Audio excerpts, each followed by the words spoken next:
એક સપનું, એક સફર અને એક અધૂરી વાપસી।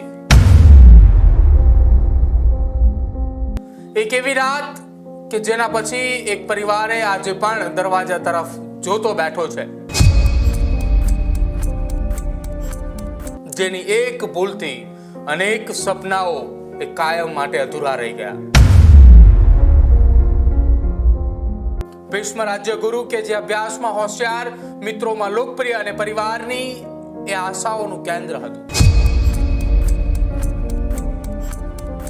એક સપનું, એક સફર અને એક અધૂરી વાપસી।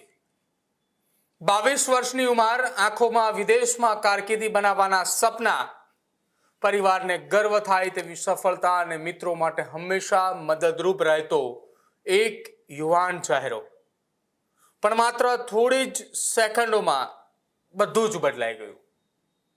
એક એવી રાત કે જેના પછી એક પરિવારે આજે પણ દરવાજા તરફ જોતો બેઠો છે।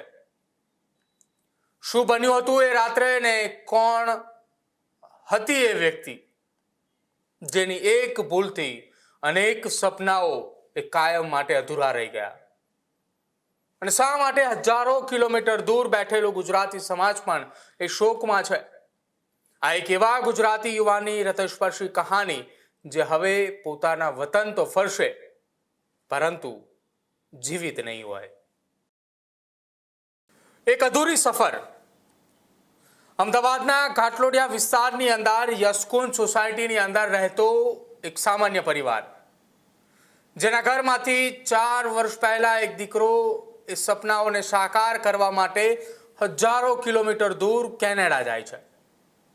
ભીષ્મ રાજ્ય ગુરુ કે જે અભ્યાસમાં હોશિયાર, મિત્રોમાં લોકપ્રિય અને પરિવારની એ આશાઓનું કેન્દ્ર હતું। ધોરણ 12 પૂર્ણ કર્યા બાદ ભીષ્મે કોમ્પ્યુટર સાયન્સનો અભ્યાસ કરવા માટે કેનેડાની પસંદગી કરી। રીજીના શહેરમાં તેણે પોતાનું નવું જીવન શરૂ કર્યું। અભ્યાસ પૂર્ણ કર્યા પછી તેણે કાર ડીલરશીપ કંપનીમાં નોકરી પણ મળી। ધીરે ધીરે બધું જ સામાન્ય થઈ રહ્યું હતું, પરિવાર પણ ખુશ હતો। ભીષ્મ પણ ત્યાં કેનેડાના રીજીના શહેરની અંદર ખુશ હતો, પણ 18 જુલાઈની એ રાત જે આ પરિવારને ક્યારેય નહીં ભૂલાય એવી એક ઘટના એ 18 જુલાઈના રોજ બની। 18 જુલાઈ, સમય રાત્રે લગભગ 9 વાગ્યાની આસપાસનો હતો અને ભીષ્મે પોતાની નોકરી પૂર્ણ કરીને ઘરે પરત ફરી રહ્યો હતો। સાસ્કાચેવાન હાઈવે પર 11 નંબરનો એ હાઈવે હતો કે જ્યાં ટ્રાફિક એ સામાન્ય હતો।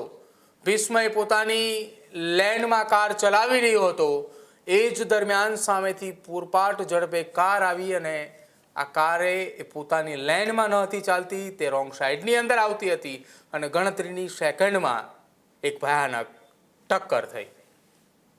ટક્કર એટલી જોરદાર હતી કે ભીષ્મની કાર એ હવામાં ઉછળી અને રસ્તાની બાજુમાં મેદાનમાં જઈ પલટીઓ ખાઈ।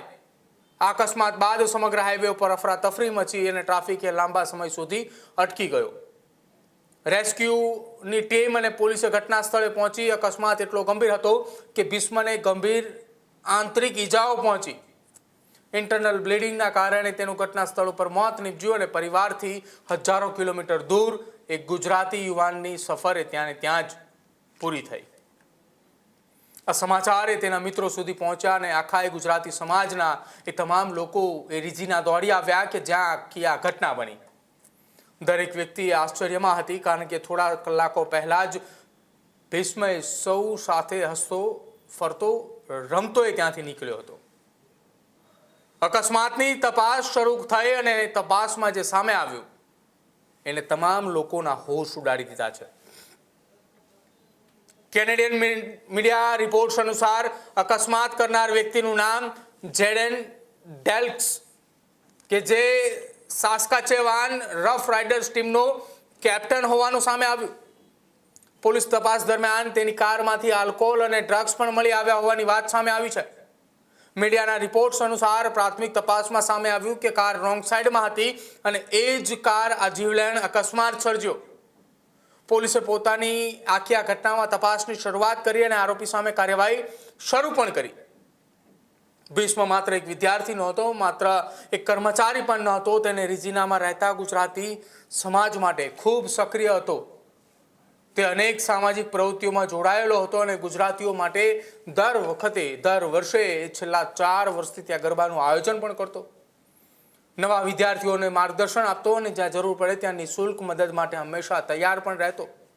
તેમના જે મિત્રોએ કહી રહ્યા હતા કે ભીષ્મ હંમેશા હસતો રહેતો, દરેક વ્યક્તિને સાથે લઈને ચાલનારો હતો. આ દુર્ઘટના બાદ રિજિના શહેરની અંદર પણ ભાવુક સ્થિતિએ જોવા મળી. સ્થાનિક મેયરે સોશિયલ મીડિયા ઉપર પોસ્ટ કરી અને શ્રદ્ધાંજલિ આપી. રફ રાઇડર્સની મેચ દરમિયાન પણ સ્ટેડિયમની અંદર મોટી સ્ક્રીન પર ભીષ્મને શ્રદ્ધાંજલિ આપવામાં આવી. આ ઘટના માત્ર એક પરિવાર નહીં પરંતુ સમગ્ર ભારતીય અને ગુજરાતી સમાજને ઝંઝોળી નાખ્યો. આ દરમિયાન અમદાવાદમાં બેઠેલો પરિવાર માટે પણ દરેક દિવસ એક યુગ સમાન બની ચૂક્યો છે. પિતા એ આશીષભાઈ, ભીષ્મના માતા એ પૂર્વીબેન અને તેની એક નાની બહેન પણ, કે જેઓ હંમેશા એ દીકરાની રાહ જોઈને બેસશે કે ક્યારે મારો દીકરો એ કેનેડાથી પરત ફરશે. પરંતુ આ વખતે તેમનો દીકરો એ પોતાના પગ પર ઘરે નહીં આવે. દીકરાનો પાર્થિવ દેહ આવશે. 2 ઓગસ્ટે ભીષ્મને પાર્થિવ દેહ એ અમદાવાદ લાવવામાં આવશે, જ્યાં તેમના અંતિમ સંસ્કાર કરવામાં આવશે. આ માત્ર એક અકસ્માત નથી, આ હજારો એવા વિદ્યાર્થીઓ માટે એક ચેતવણી છે કે જે વિદેશમાં પોતાના સપના સાકાર કરવા માટે જઈ રહ્યા છે. રસ્તાઓ પર એક ક્ષણની બેદરકારી કોઈના આખા પરિવારને જીવનભરનો ઘા આપી શકે છે. કેનેડામાં ભીષ્મના મિત્રોએ આજે પણ આ ઘટનાને લઈને યાદ કરી એ ભાવુક થઈ રહ્યા છે. એક પરિવાર એ હજુ પણ પોતાના દીકરાની છેલ્લી વાપસીની રાહ જોઈ રહ્યો છે. એક તરફ સપનાઓને પાંખ આપવા વિદેશ જતો યુવાન, બીજી તરફ રસ્તાઓની એક ગંભીર બેદરકારી અને થોડા જ સેકન્ડોમાં બધું સમાપ્ત. ભીષ્મ રાજ્યગુરુ હવે પાછો આવશે, પણ એવું નહીં જેવું 4 વર્ષ પહેલા એ પોતાના સપના સાથે ગયો હતો. આ ઘટના એ માત્ર પરિવારની નથી, આ ઘટના એ દરેક પરિવાર માટે એક સંદેશરૂપી છે કે રસ્તા પર નિયમોનું પાલન એ માત્ર કાયદો નથી પરંતુ અનેક પરિવારની ખુશી સાથે જોડાયેલી એક જવાબદારી છે.